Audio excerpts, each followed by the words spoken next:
Исполняющим обязанности министра промышленности и цифрового развития назначен Бадме Джорджиев, бывший до этого советником главы. Новый министр имеет высшее образование по специальности информационная безопасность телекоммуникационных систем и опыт работы в данной сфере. Министра культуры Тимура Дзейтова сменила руководитель горсовета Магаза Залина Льянова, которую глава Ингушетии охарактеризовал как грамотного, ответственного и добросовестного работника. Экс-министр культуры Тимур Дзейтов стал советником главы по вопросам культуры. У нас новый парламент избран, да, и задачи на 2022 год, они очень серьезные. Некоторые перестановки правительства с предложением Владимира Владимировича мы произвели и производим. Создано министерство, мы его разделили. Министерство промышленности и цифрового развития.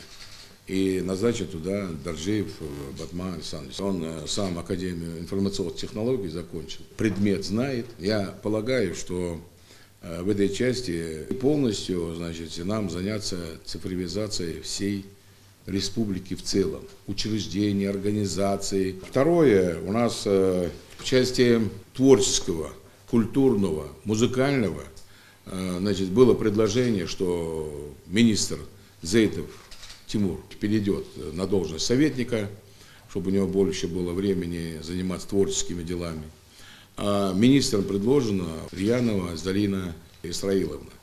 Достаточно имеет опыта и образования, и мы должны подготовить мероприятие, у нас будет 30-летию. И самое главное, не менее важное, а главное, нам нужно строить 6 объектов. Я думаю и полагаю, что Залина Израиловна, надо будет очень серьезно к этому отнестись. И это должно быть прозрачно.